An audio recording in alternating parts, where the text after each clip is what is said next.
Okay, hari ini saya nak ajar tuan-tuan dan puan-puan semua macam mana cara untuk mengeluarkan emas fizikal daripada akaun GAP. Okay tuan-tuan, first kali buka dulu apps Public Gold. Okay, and then tuan-tuan, untuk tuan-tuan fizikalkan, nak fizikalkan emas, ini contoh adalah akaun MegaApp saya ni ada 2.3170 gram. So, item yang boleh saya keluarkan adalah 1 gram ataupun 0.5 gram. So, akaun gap tuan-tuan ni, kalau contoh akaun gap tuan-tuan ni ada 50 gram, tuan-tuan dah simpan ada 20 gram ataupun 30 gram. Jadi, akan ada banyak item-item lagi lah yang boleh tuan-tuan keluarkan, 10 gram, 5 gram. So, cara nak keluarkan, first kali tuan-tuan tekan button withdraw ni. Okay. And then, tuan-tuan boleh pilih. Kat sini, tuan-tuan boleh tengok item-item yang tuan-tuan nak. Kalau contoh saya boleh keluarkanlah 1 gram ni. And then, kalau macam contoh, item yang lain ada 20 gram ada. Kat sini, tuan-tuan boleh pilih sebenarnya. Okay. Kat sini, kalau tuan-tuan tengok atas ni, okay, PG Jewel ni adalah barang kemas lah. Kalau nak tengok new arrival, tuan-tuan boleh klik kat new arrival. Tuan-tuan boleh tengok mana yang ada. Ini contoh Dina. So, ini semua item Dina. Suku Dina ada. Ini suku Dina. Ini suku Dina lagi. Macam bawah ni, ni 1 Dina, ni setengah Dina. So banyak tuan-tuan, item yang tuan-tuan boleh pilih. Tuan-tuan boleh pilih gold bar.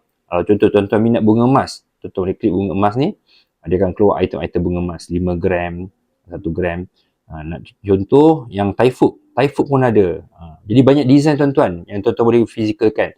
Okay. Lepas tu kat bawah ni, appointment dan juga GIT. Untuk appointment ni, okay, untuk item yang lebih daripada 21.25 gram, tuan-tuan kena ambil di cawangan Public Gold yang terdekat. Untuk GIT ni, okay, untuk item-item yang untuk item-item 21.25 ke atas, dia tak akan postkan. Dia akan kena buat appointment. Jadi kat sini item-item yang tuan-tuan boleh dapatkan. Okay, contoh 50 gram ataupun 1 gram. Untuk item-item yang bawah 21.25 gram, GIT ni maksudnya gold in transit yang akan dipostkan. Ini adalah item-item yang ada. Jadi tuan-tuan boleh pilih lah. Contoh tuan-tuan tengok. Saya nak tengok kat sini kan. Okay. Nak tengok bunga emas. Ini dan juga nak tarik yang mana boleh dipostkan. Yang boleh postkan GIT. So kat sini adalah macam-macam. 5 gram ada. 1 gram ke ada.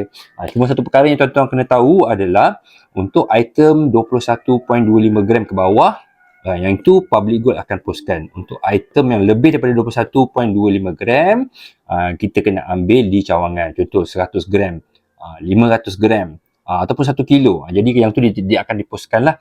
Dan tuan-tuan jangan risau, post ini adalah berinsurans. Okay? Nanti saya akan terangkan pula kos-kos yang perlu dibayar untuk kita fizikalkan emas daripada akaun GAP ni. Okay?